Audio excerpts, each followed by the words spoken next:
Hello everyone, Abhinya Sankat episode 3. So என்னுடைய mock interview பற்றின ஒரு எக்ஸ்பீரியன்ஸ் தான் இங்கே ஷேர் பண்ண போகிறேன்.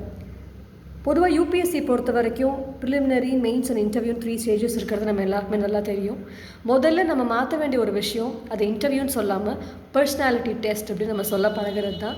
ஏன்னா இன்டர்வியூ அப்படின்னாலே நம்ம என்ன நினச்சிக்கிறோன்னா, நம்மளுடைய நாலேஜை டெஸ்ட் பண்ணுறாங்க, நமக்கு என்னென்ன தெரியும் என்னென்ன தெரியாதுங்கிறத டெஸ்ட் பண்ணுறாங்க அப்படிங்கிற மாதிரி ஒரு பிம்பத்தில் நம்ம இருக்கோம். பட் உங்களோட நாலேஜை ஏற்கனவே ப்ரிலிம்ஸ்லேயும் டெஸ்ட் பண்ணிட்டாங்க, மெயின்ஸ்லேயும் டெஸ்ட் பண்ணிட்டாங்க. அதில் குவாலிஃபை ஆனதுக்கு அப்புறம் தான் நம்மளை பர்சனாலிட்டி டெஸ்ட்டுக்கு இன்வைட் பண்ணியிருக்காங்க. ஸோ என்னுடைய மார்க் டெஸ்ட் எப்படி இருந்துச்சுன்னா, I have attended my mark test with mister Vivekanandan IRS and mister Nandakumar IRS. இவங்க 2 பேரும் தான் எனக்கு மார்க் எடுத்தாங்க. The very first thing that I have experienced is, உள்ளார போகும்போது they were having my DAF and அதில் நான் ஹாபி என்ன போட்டிருந்தேன்னா, கவிதை எழுதுறது எனக்கு ரொம்ப பிடிக்கும் அப்படின்னு போட்டிருந்தேன். As well listening to music அப்படின்றது என்னோடய ஹாபியாக போட்டிருந்தேன்.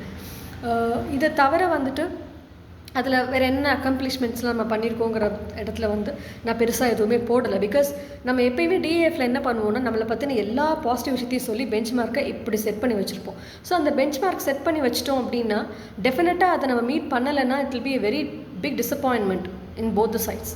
அப்படி இருக்கும்பொழுது நான் என்ன பண்ணேன், ரொம்ப கம்மியான ஒரு விஷயங்கள் தான் நான் பண்ணியிருக்கேன். அதுலேயுமே கம்மியான விஷயங்கள் தான் நான் அதில் போட்டிருந்தேன். So the moment they invited me to the hall, அந்த சமயத்தில் they asked me good morning சொன்னாங்க. நானும் குட் மார்னிங் சொன்னேன். ப்ளீஸ் டேக் யூர் சீட் சொன்னாங்க. நானும் உட்காந்தேன்.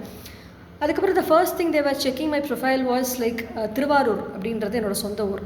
திருவாரூரை பற்றி நீங்கள் என்ன நினைக்கிறீங்க அப்படின்னு கேட்டப்போ நான் சொன்னேன், திருவாரூர் கணினியில் இந்தியாவில் முதல் மாதிரி மாவட்டம்.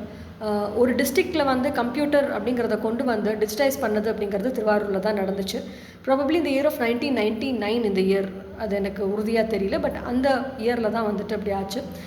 உலகத்தில் ஏஷியாவில் மிகப்பெரிய தேர் திருவாரூரில் தான் இருக்குது. அண்ட் மும்மூர்த்திகள் அவதரிச்ச மண் அது அப்படிங்கிறது ஒரு சான்று இருக்குது. அதையும் தாண்டி தேசிய ஒருமைப்பாடை பிரதிபலிக்கிற விதமாக திருவாரூரோட ஒரு பக்கத்தில் நாகப்பட்டினம் அந்த சைடில் நாகூர் ஒரு பக்கம் இருக்குது, அங்கே தர்கா இருக்குது. அண்ட் வேளாங்கண்ணி பக்கத்தில் நமக்கு சர்ச் இருக்குது. ஸோ இந்த மாதிரி முக்கியமான 3 இடங்களும் சங்கமிக்கிற ஒரு ட்ரையாங்கிளாக நான் என்னோடய டிஸ்ட்ரிக்டை பார்க்குறேன் அப்படின்னு நான் சொன்னேன். நல்ல விஷயம் அப்படின்னு சொன்னாங்க. ரெண்டாவது அப்போ தான் இன்ஃபோசிஸில் இன்ஃபோசிஸ் சிஇஓ நம்ம நாராயணமூர்த்தி சார் அவர் தன்னுடைய மகனை சிஇஓவாக ஒரு ஹையர் பொசிஷனில் உட்கார வச்சுருந்தார். அதை பற்றி நீங்கள் என்ன நினைக்கிறீங்கன்னு என்கிட்ட கேட்டார். நான் என்ன சொன்னேன்னா, அந்த மகன் என்ன பண்ணியிருக்காருன்னா, தனக்கு சேலரி வேண்டாம், ₹1 தான் என்னோடய சேலரிங்கிற மாதிரி அவர் நிர்ணயிச்சிருக்காரு அப்படின்னு அந்த போர்டு என்கிட்ட சொன்னாங்க. நான் சொன்னேன், சேலரி அப்படி நிர்ணயிக்கிறது ஒரு பெரிய விஷயம் கிடையாது. ஆனால் அந்த வாய்ப்பு அப்படிங்கிறது உண்மையிலே பெரிய விஷயம். அது இவங்களை விடவே இன்னும் நிறைய எஃபிஷியண்ட்டாக இருக்கிறவங்களுக்கு கூட அந்த வாய்ப்பு போயிருந்துருக்கலாம். அப்போ இது இன்னொருத்தரோட வாய்ப்பை தட்டி பறிச்ச மாதிரி ஆச்சு, ஒரு வாரிசை கொண்டு வந்ததுங்கிற மாதிரி எனக்கு தோணுச்சு அப்படின்னு நான் சொன்னேன்.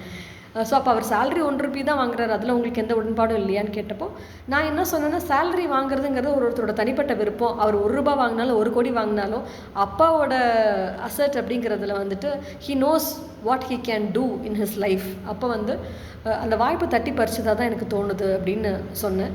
நீங்கள் நாராயணமூர்த்தியாக இருந்தால் என்ன பண்ணியிருப்பீங்க அப்படின்னு என்கிட்ட கேட்டாங்க. நான் சொன்ன ப்ராப்பரான ஒரு போர்டை வச்சு ப்ராப்பரான இன்டர்வியூஸ்லாம் செட் பண்ணி வேறு ஒரு பர்சனை தான் நான் செலக்ட் பண்ணியிருப்பேன். என்னுடைய மகனையோ மகளையோ அந்த இடத்துல நான் இருக்கிற வரைக்கும் அனுமதிச்சிருக்க மாட்டேன். until and unless I get the trust and the board get the trust அப்படின்னு நான் சொன்னேன். ஸோ அதையும் அவங்க they kept questioning me. என்னோட டெசிஷன்லேருந்து நான் மாறினானா அப்படிங்கிறத கேள்வியாக கேட்டுட்டு இருந்தாங்க. பட் நான் அதை மாற்றிக்கல. அது சரியாக தப்பாங்கிறது 2ஆம் பட்சம். பட் நம்ம எடுத்த முடிவில் மாறாமல் இருக்கோமா அப்படிங்கிறது ரொம்ப முக்கியம். இதுதான் பர்சனாலிட்டிங்கிறது. 3வது என்ன பண்ணாங்க, நான் சொன்ன மாதிரி அதில் கவிதை எழுதுறது என்னோடய ஹாபின்னு நான் போட்டிருந்தேன். அது எவ்வளோ பெரிய தப்புன்னு எனக்கு அப்போ தான் புரிஞ்சு. ஒரு பேப்பர் பேனாவை கொடுத்துட்டு, நம்மளுடைய நரம்பு இருக்குது இல்லையா, கையில் இங்கே இருக்கிற நரம்பு, இந்த நரம்போட வீணையோட ஸ்ட்ரிங்ஸ் இருக்குல்ல, அதை கம்பேர் பண்ணி நீங்கள் ஒரு கவிதை எழுதுங்க அப்படின்னு சொன்னாங்க.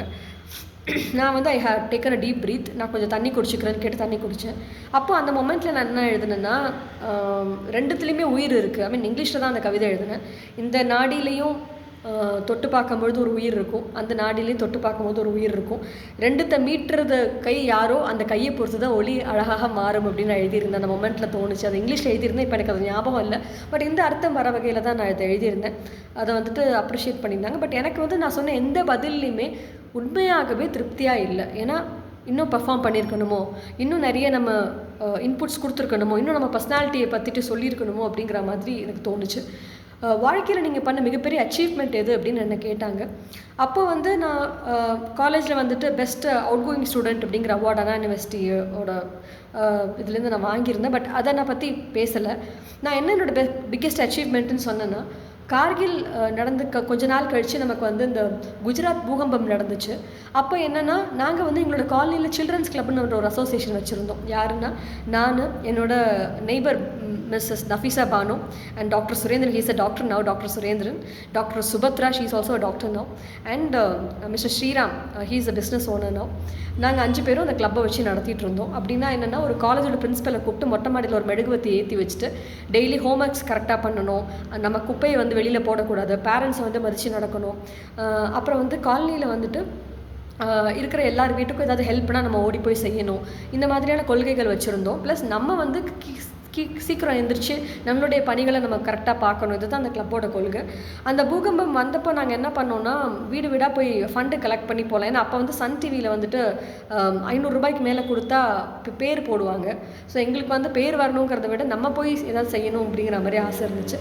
ஸோ நாங்கள் என்ன பண்ணோம், எங்கள் அம்மா கிட்டே யாரோட காண்டாக்ட் நம்பர்லாம் வாங்கி, டெலிஃபோன் அப்போ வந்து நம்ம லேண்ட்லைன் தானே, அந்த லேண்ட்லைனுக்கு ஃபோன் பண்ணி இந்த மாதிரி நாங்கள் ஹெல்ப் கேட்குறோம், எங்களுக்கு கொஞ்சம் ஹெல்ப் பண்ணுங்கன்னு சொல்லி ஒருத்தர் வீட்லையா போய் நாங்கள் கேட்டு ஒரு 500 ருபீஸ் கேஷாக வாங்கிட்டு பஞ்சாப் நேஷ்னல் பேங்க்கோட மேனேஜர் நஃபீஸா பானோட அப்பா அவங்கக்கிட்ட கொடுத்து அதை டிடியாக மாற்றி சன் டிவிக்கு அனுப்பிவிட்டோம். அதில் வந்துட்டு அந்த 500 ரூபாய்க்கு கொடுத்து 500 ரூபாய்க்கு மேலே கொடுத்தவங்களோட பேரெல்லாம் வரும்பொழுது சில்ட்ரன்ஸ் கிளப் ஆஃப் திருவாரூர் அப்படின்னு வந்துச்சு. ஸோ என்னுடைய வாழ்க்கையில் வந்து மிகப்பெரிய அச்சீவ்மெண்ட்டை நான் அதை தான் பார்க்குறேன் அப்படின்னு நான் சொல்லியிருந்தேன். அவங்க ரொம்ப ஆச்சரியப்பட்டாங்க. ஸோ எனக்கு சின்ன வயசுலேருந்தே என்னுடைய அப்பா அம்மா எனக்கு ஸ்டேஜ் ஃபியராக இருக்கக்கூடாது. ஏன்னா நான் பார்க்குறதுக்கு வித்தியாசமான குழந்தையா எல்லாருக்கும் அப்போ தெரிஞ்சதுனால ஒரு சுப்பீரியாரிட்டி காம்ப்ளெக்ஸோட தான் என்னை வளர்த்தாங்க. ஸோ அப்போ என்னென்னா, நான் பார்க்குற மக்களாக இருக்கட்டும், என்னோட சர்க்கிளில் இருக்கிறவங்களா இருக்கட்டும், எல்லாருமே இன்டெலெக்சுவலாக ரொம்ப ஹை பொசிஷனில் இருந்தவங்க. நான் முதல்ல வந்து எல்கேஜி அப்போ தான் நான் ஸ்டேஜ் ஏறினேன். அப்போ வந்து இந்த சுதந்திர தினத்துக்காக என் அப்பா 5வது படிக்கும்போது அவங்க வாத்தியார் எழுதி கொடுத்த ஸ்பீச்சை எனக்கு எங்கள் அப்பா எழுதி கொடுத்து நான் அதை பேசின மேடையில். பட் அன்ஃபார்ச்சுனேட்லி அதோட வேல்யூ யாருக்குமே தெரியல. டீச்சர்ஸ்லேருந்து யாருமே கைத்தட்டலை. என்னோட அம்மா, பாட்டி, அப்புறம் என்னோடய மாமி அவங்கெல்லாம் தான் கைத்தட்டியிருக்காங்க. அப்போ எங்கள் அம்மாவுக்கு தோணுச்சான், என் பொண்ணு வந்து வெளியில் போய் பேசும்பொழுது எல்லாருமே கைத்தட்டுற இடத்துல என் பொண்ணு இருக்கணும் அப்படின்னு சொல்லிட்டு. லக்கீலி அந்த டைமில் தான் வந்து திருவாரூர் வந்து தனி டிஸ்ட்ரிக்டாக பிரிக்கிறாங்க நாகப்பட்டினத்துலேருந்து. ஸோ அப்போ வந்து மிஸ்டர் மோகன் அவர் தான் முதல் திருவாரூரோட டிஸ்ட்ரிக்ட் கலெக்டராக வந்தார். அப்போ ஒரு வாய்ப்பு கிடச்சப்போ அந்த இண்டிபெண்டன்ஸ் டேயில் நான் பேசினேன். அப்போ அந்த கலெக்டர் மோகன் சாரோட நல்ல ஃப்ரெண்டாகி அவங்களுக்கு வந்து பொண்ணு Anamika, I don't remember her name, ஸ்ருத்தியா மாதிரி, she has a very good bond with me on that time because அவங்க பொண்ணோட பிறந்தநாளும் என்னோட பிறந்தநாளும் ஒரே நாளில் வரும். ஸோ வந்துட்டு அவங்க வீட்டுக்கு அடிக்கடி போகிறது, அவர் கூட உட்காந்து பேசுகிறது, அது மாதிரி. அப்புறம் ஐபிஎஸ் வந்து mister Ramasubramanian, who was the then SP of the district, அவர் வந்து எனக்கு சொல்லின் செல்வின்னு ஒரு பட்டம் கொடுத்துருந்தார் என்னோட ஸ்கூல் ஆனுவல் டே அப்போ என்னென்னா, ஸ்டேஜ் பேருங்கிறது அங்கேயே எனக்கு உடஞ்சிருச்சு.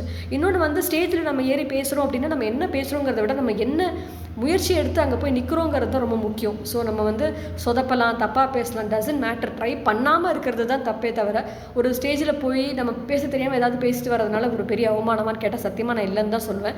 ஏன்னா இவ்வளோ வந்து மனப்பாடம் பண்ணி இவ்வளோ ஒரு லைம்லைட்டில் இருந்த பொண்ணு நான் 2009 கொடிசியாவில் நடந்த ஒரு கான்ஃபரன்ஸில் வந்து I had an opportunity to talk about blooming dreams அப்படின்னு சொல்லிட்டு 2020 அப்போ ஒரு ட்ரீம் பற்றி பேசினேன்.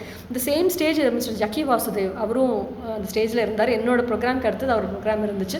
அந்த ஸ்பீச்சை வந்து நான் ரொம்ப சொதப்பினேன். ஏன்னா அது எப்பயுமே அப்பா அம்மா எழுதி கொடுக்குற ஸ்பீச்சை தான் நான் படித்து ஒப்பிப்பேன். பட் அதை நானே ரெடி பண்ணது எனக்கு வந்து அவங்க சொல்லிக் கொடுத்த அந்த ஸ்டாண்டர்டுக்கு என்ன நான் மெயின்டைன் பண்ணிக்க முடியல. ஸோ எப்பயுமே இந்த மாதிரி வந்து ஒரு அப்ஸ் அண்ட் டவுன்ஸ் இருக்க தான் செய்யும். ஸோ அதனால் அதுக்காக நம்ம தோண்டு போயிடக்கூடாது. அதுக்கப்புறம் வரக்கூடிய மேடைகளில், அதுக்கப்புறம் வரக்கூடிய எல்லா நிகழ்வுகள்லையும் என்னால் என்ன பெஸ்ட்டை பண்ண முடியுமோ அதை ப்ராக்டிஸ் பண்ணி ரொம்ப ஒரு எஃபர்ட் எடுத்து நான் பண்ணேன். ஸோ இதே மாதிரி தான் பர்சனாலிட்டி அப்படிங்கிறது ஒரே ஒரு நாளில் வர விஷயம் கிடையாது. ஒவ்வொரு பீரியட் ஆஃப் டைம் நம்ம இத்தனை வருடங்களாக நம்ம என்ன கடந்து வந்தோமோ, இத்தனை வருடங்களாக நம்ம என்ன தெரிஞ்சுக்கிட்டோமோ, அதை எப்படி நம்ம வந்து இம்ப்ளிமெண்ட் பண்ண போகிறோமோ அதுதான் பர்சனாலிட்டிங்கிறதே தவிர ஒரு சில விஷயங்களை நம்மளால் நிச்சயமாக மாற்றிக்க முடியும். பட் நம்ம ஊரை பற்றி தெரிஞ்சிருக்கணும், நம்மளோட நாட்டை பற்றி தெரிஞ்சிருக்கணும், நம்ம மாநிலத்தை பற்றி தெரிஞ்சிருக்கணும். இதெல்லாம் தெரிஞ்சுக்காமல் நம்ம வந்து ஒரு இடத்துல இன்டர்வியூக்குன்னு போய் உட்கார முடியாது இல்லைங்களா? அந்த பர்சனாலிட்டி டெஸ்ட்டுன்னு போய் உட்கார முடியாது. இது எல்லாத்தையும் தெரிஞ்சுக்கிட்டு தைரியமாக, கம்பீரமாக, you are on the national duty of the day of your interview அப்படிங்கிறத நீங்கள் புரிஞ்சுக்கோங்க. தைரியமாக போய் அட்டன் பண்ணுங்கள். ஏன்னா இந்த பர்சனாலிட்டி டெஸ்ட் வந்து உங்களுடைய சர்வீஸை நிர்ணயிக்க போகுது.